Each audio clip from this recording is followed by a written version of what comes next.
Express will start as always with the numbers. It's 10 straight Serie A wins for Lazio as Juventus take advantage of Inter's slip to go top. Streaking Utah Jazz making 9 on the bounce as Lakers also cruise to 8 on the spin in the NBA.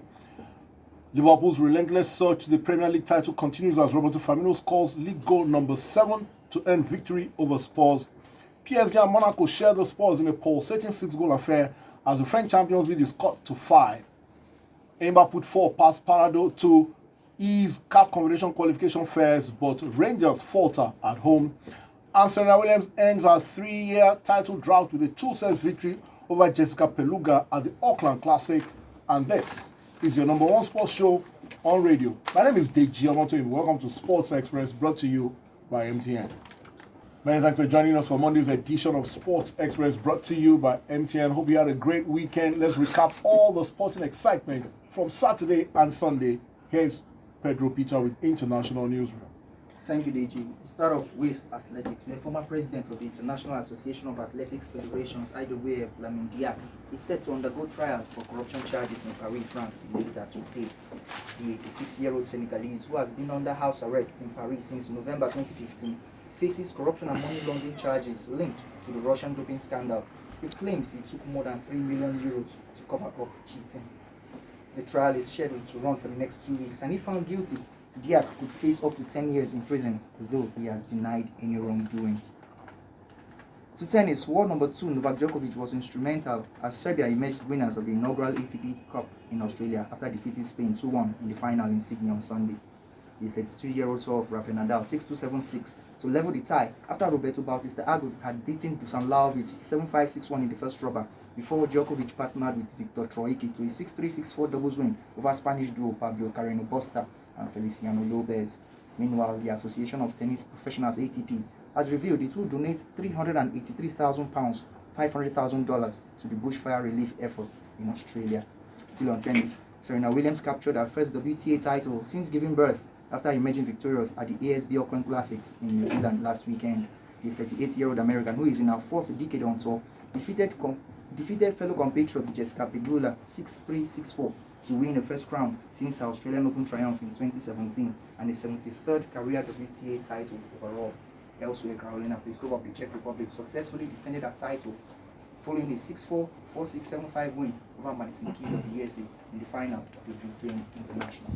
Well, they go to his steps in now. We go to the NBA. Utah Jazz are streaking 9-0 now after a 127-116 victory over the Washington Wizards. Bojan Bogdanovic with 31 points for the Jazz. Memphis Grizzlies overcame Golden State Warriors 122-102. Denver Nuggets outshone LA Clippers 114-104. Nikola Jokic 20 points and 15 rebounds for the Nuggets. Kawhi Leonard 30 points, 5 rebounds, not enough for the Clippers. Phoenix Suns stung the Charlotte Hornets 192. New York Knicks over Miami Heat 124-121. And Brooklyn Nets, Kyrie Irving returned to positive action, 21 points and 4 rebounds, led Brooklyn Nets to a 108-86 victory over Atlanta Hawks.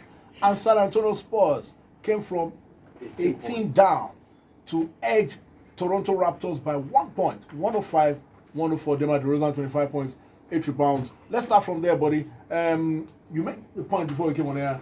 For the past 21 seasons, San Antonio Spurs always have a player in the All-Star weekend.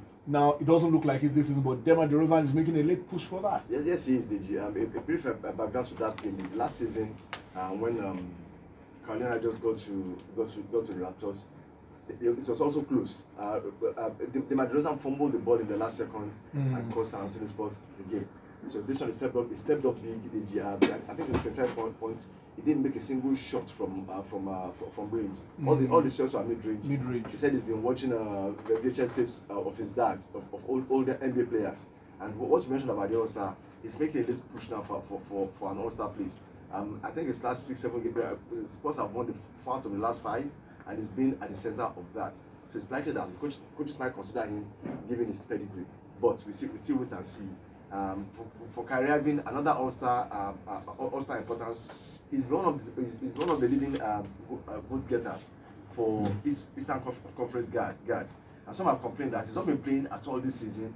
Now his return is playing, which means that should he continue in that trend, he will get his starting slot at the All-Star game. We shall see. Thank you very much, buddy. But he's still around. Where we return from the break, the Nigerian sports scene.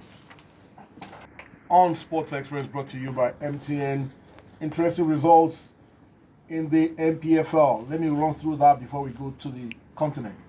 Wiki Tourist returned to Bauchi, but they lost. It was a losing return. Yep. Sunshine Stars defeated them 2-1 at home. Hatland won over Abia Jigawa, 3-2 over Adamawa. I like the fact that we're having these 5-goal thrillers all over the place. This is Ifeanyi Yoruba, 3-1 over Warri Wolves. Kwara 2, Katsina 0. Dakada 2-1 over Rivers. Lobby, fantastic result, significant result, won over MFM because Plateau drew at home with Aqua. So Lobby Stars are now 2 points clear with a game in hand. Ogunbote is doing something. Yes, he is, DG. There are still some matches to play there. Some clubs might still slip up, but for me, the result of the weekend has got to be that it's difficult to win in Bauchi. For Sunshine Stars, that was a massive result. And especially when they are just returning to their pitch, you expect the fans to get behind the players and players to show for the game. But Sunshine Stars had other ideas. 2-1 win, the result of the game for me. To the continent, Group A, CAF Confederations Cup. I've always worried about this name, Confederations Cup. Somehow it sounds like a misnomer. CAF Confederations Cup. Rangers 1-1 with Nodibu at home. Pyramids 2-1 over Almazri. So Rangers bottom of that table with 2 points. We were talking before about Rangers not being out mathematically, but realistically, I don't think they're done. Yeah, because very disappointing result. The team ahead of them have 6 points. They have 2 points. They need to win their next 2 games. And hope that these ones they don't win any at all. I don't see how that will happen. It's a tall order. Yeah, it is a tall order. Like we said before, they played these 2 back-to-back games. Nodibu are the teams that Rangers should beat home and away. And that's from Mauritania. And only 1 point from the 2 games? points. Okay, they drew. Yeah, they drew. It would have been better to lose away and win home. So. I just have to. And you get 3 points. Out about Enyimba, back in the group, 4-1 winners over Parado. Enyimba now has Agadea defeated San Pedro 3. Enyimba are now in a very, very good position. Second with 6 points. A great chance for them to qualify from the yes, group. because Stanley Digba scored a hat-trick in that one. If you are wondering why they let Abdullah go, this is it. They've not won in like 5-6 matches. And this is the first game with Fatah Osho in charge. 4 goals. I mean, it's a lot more than the fans of Aba expect to see their team scoring, playing free football and scoring. But it gets more difficult for me. The next game is at home against the team at the top of the group. They need to win that. If they win that, I think we can say that they are through in the group because their last game is against the weakest team in the group away from home. I put my money in to get a result from that, but first they got to do the business at home and get to win. All right. Thank you very much, buddy. When we return from the break, the World Soccer Report. Welcome back and many thanks for staying with us on Sports Express, brought to you by MTN. It's the World Soccer Report. Let's start with the Spanish Super Cup. Real Madrid goalless with Atletico after 120 minutes. The key point in that game, Morata threw on goal. Valverde hacked him down. You know, took one for the team, got sent off quite rightly. Real Madrid went on to win 4-1. Reminds me of the 2010 World Cup when Suarez handled the ball on the line when Ghana were almost scoring and then got sent off and Ghana went on to lose on penalty. I'm thinking that's the rule. There's nothing you can do about that. I'm thinking, it's not sports, of course, it's not sportsmanlike. I'm thinking, how do you feel when a player like that, you know, gets more or less gets away with it? Because that was as malicious as it comes. Well, it's got a red card. Yeah. So he didn't get away with it, and he was served with suspension. Okay, So good he point. get away with it. It happens. If you have missed the tackle, Morata could have missed the one-on-one chance. Or if he had let Morata go, we would have criticized him. You know, everybody would have said, why Or did he he could take have one done for the better. team? Exactly. And all that. So Real Madrid winning that on penalties, and I think all the early struggles that Thibaut Courtois had at Real Madrid laid to rest now. They had a fantastic tournament over in Saudi Arabia. And he's kept, is it 5-6 clean sheets now? Give me a lot of stick last week for not putting him in my team of the week. And he's kept 6 of clean sheet that he hadn't kept before. So Real are on the right course. All right, Ligue 1. PSG 3-3 with Monaco. Humdinger over game. Dijon 1 over Lille. Bordeaux 1, Lyon 2. Amiens 1, Montpellier 2. And Rennes 0, Marseille 1. 3 away wins in that order in France. Let's go to the Serie A where there's a significant development. two games involving the top teams. We predicted on Friday it was going to be tough. Quite rightly so. Roma won Juventus 2. That result meant Juventus have gone top now because Atalanta and Inter drew, and Atalanta missed a penalty that could have given them victory. Very late one, and Handanovic with the save. So Inter missed a bit, but you would expect, we knew it was going to be difficult for them against Atalanta. They started very well. Interesting thing is, the two games we're talking about, the two teams we expect, well, the top two started very well. Inter got to the lead very early, good combination play between Lukaku and Lautaro Martinez, and they were ahead. And then I have a problem with what Conte did. I think Conte then reclined into a share. Yeah. And then passed on the initiative to Atalanta. Especially in the second half. And they kept coming at them till they finally got the equalizer. And then they could have won the game. Yeah. But Luis Moura missed the penalty, and Handanovic, I feel, is one of the most underrated goalkeepers around. He did a good job. Then you come to Rome, Juve, 2 goals up in less than 10 minutes, and it seemed like they were going to steamroll them. Then Demiral got injured, and then Roma seemed to get into the game. They also now lost Zaniolo, yeah. And then it became more like, how many goals are Juve going to win by? Till Roma got a penalty, and then it became 2-1. But Juve kept, every time Juve went forward, they seemed like they were going to score from a counter-attack. Other significant results: Lazio won, Napoli 0. Lazio 10 wins on the spin now.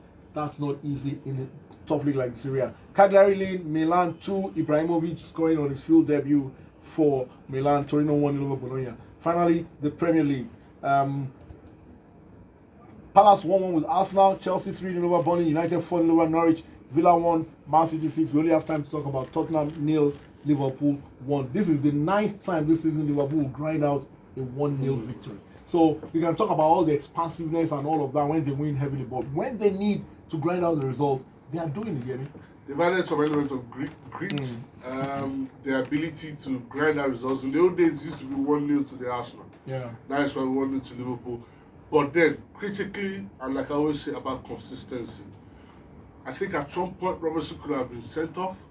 There was a tackle on the young Spurs defender Tanganga. that I felt that he should have been sent off. The interesting thing was, it wasn't even reviewed. Yeah. Now, aside that, the goal Liverpool scored, I think there was a handball leading to that goal. They should have looked at it again. They said, yeah, they looked at it, but nothing. But on the whole, that's also give Spurs some measure of credit. Especially when the Soso came on. It changed the game, but somehow Spurs just couldn't and they find had 2 great chances. 2 really good chances. Son just and couldn't find Soso, it. but they couldn't find it. So Liverpool, only a matter of time, a procession really to the title. Our moment of the weekend, thank you. Our moment of the weekend is from the courts of the Auckland Tennis Classic, where Serena Williams ended a 3-year trophy drought with a 2-set victory over fellow American Jessica Peluga. It is the 38-year-old's first singles title since giving birth to and follows several losses in tournament finals since her comeback. It's a great start to the year for the 23th-time Grand Slam champion. She would hope it will continue. My name is Dave Jomoto. Thanks for your time. Good morning.